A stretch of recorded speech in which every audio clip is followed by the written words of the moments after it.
السلام علیکم بچوں، امید ہے آپ سب خیریت سے ہوں گے۔ آج ہم شروع کرنے جا رہے ہیں کاروان اردو چوتھی جماعت کے لیے۔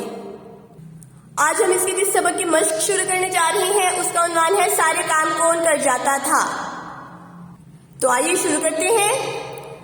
سوال نمبر 5، مندرجہ ذیل جملوں کو ہے اور ہیں کی مدد سے مکمل کیجیے۔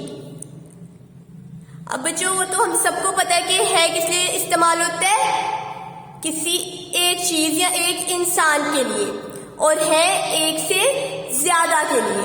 تو آئیے شروع کرتے ہیں۔ نمبر 1، بچے اپنی امی کے ساتھ بازار گئے، ہے آئے گا یا ہیں؟ بچے زیادہ ہے نا تو کیا آئے گا؟ ہیں۔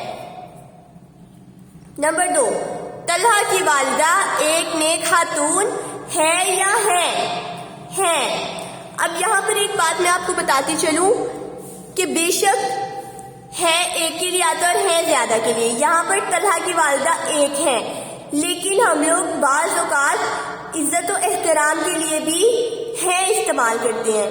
جس طرح ہم لوگ یہاں پر طلحہ کی والدہ ایک نیک خاتون ہے، والدہ تو ایک ہے لیکن ہم ان کے احترام میں ہے لکھ رہے ہیں۔ اسی طرح سے آپ نے اس سوال کو حل کرنا ہے۔ سوال نمبر 6، جملوں کو تھی اور تھیں کی مدد سے پر کیجیے۔ بالکل پہلے کی طرح جس طرح ہم لوگوں نے ہے اور ہے میں کیا تھا اسی طرح ہم لوگ تھی اور تھی میں کریں گے۔ تھی ہم کسی ایک کے لیے استعمال کریں گے اور تھی ایک سے زیادہ کے لیے۔ تو آئیے شروع کرتے ہیں۔ بچیاں کھیل رہی ڈیش، کیا آئے گا؟ تھی یا تھیں؟ یہاں پہ بچیاں کیا ہے؟ زیادہ ہے نا تو کیا آئے گا؟ تھیں۔ یہاں پر ہم کیا لکھیں گے؟ تھیں۔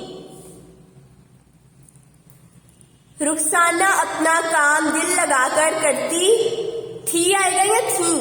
رخسانہ کتنی ہے؟ ایک ہے نا تو کیا آئے گا؟ تھی۔